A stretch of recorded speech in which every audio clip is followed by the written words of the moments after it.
These are the only 4 nail art brushes that I actually ever use. So let me tell you about them, how I look after them, and what I use them for. Welcome to Nailing It with Marnie Brushes Edition. So my first and probably my most used brush is this short liner brush from Melody Susie. It's 7mm and it's the brush that I pick up when I want the most control for tiny little details, any sharp edges, outlines, correcting any little imperfections, or just any part of the nail where I really need to be precise. This is the one that I pick up. Because it's short, the bristles are stiffer, and that makes it a lot easier for me to be exact. To make it even more perfect, I actually cut away a couple of the bristles, and doing that just made it even more precise and immediately made it into one of my favorite brushes to use. The next, and probably my second most used brush, is this long liner brush from the same multi-pack from Melody Susie. This is 21mm and is the one that I reach for when I want smooth, accurate, flowing lines. I use it for French tips, swirls, and it's particularly helpful for long, straight lines because the extra length really helps to absorb any hand wobbles, and as a result, the lines that I create using it come out a lot straighter and more accurate. So if you ever struggle with your long lines looking a little bit shaky or not very clean, then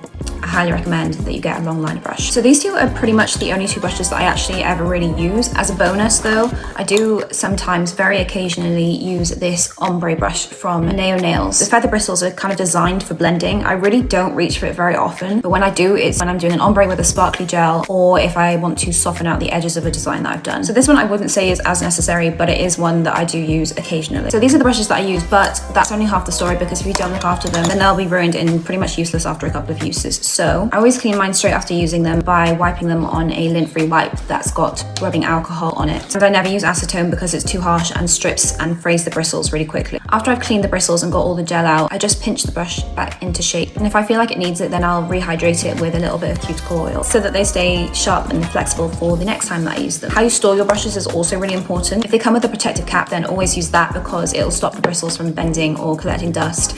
But these ones didn't come with them. I had these spare ones from a different brush that I use instead. So if you have spare ones, then use them. Or if you don't have those, just make sure to store them lying flat in a drawer that's not in direct sunlight. Because if there is any remaining gel in there, that'll cure and then you won't be able to use it anymore. And finally, when I'm working with normal nail polish, I keep it really simple and I only ever use one brush. And that's this 12mm liner brush from Lights Lacquer. For me, it's the perfect balance between length and control. And because I'm working with regular nail polish, which dries so much faster than gel, I don't want to be fussing around and working with lots of different brushes. So this one does literally everything that I need. To look after it, I always wipe off as much polish as possible on a lint-free pad and then dip it quickly into a little non-acetone remover or brush cleaner to dissolve any extra residue. I avoid soaking it because that can damage the bristles, and I never leave the polish to dry in the brush. Once it's clean, I will gently reshape the bristles with my fingers. And again, if the bristles ever feel dry, I'll just work some cuticle oil through them so that they stay nice and flexible and easy to use. And that's literally it. You only need a few basic brushes and you can do pretty much anything. Bye!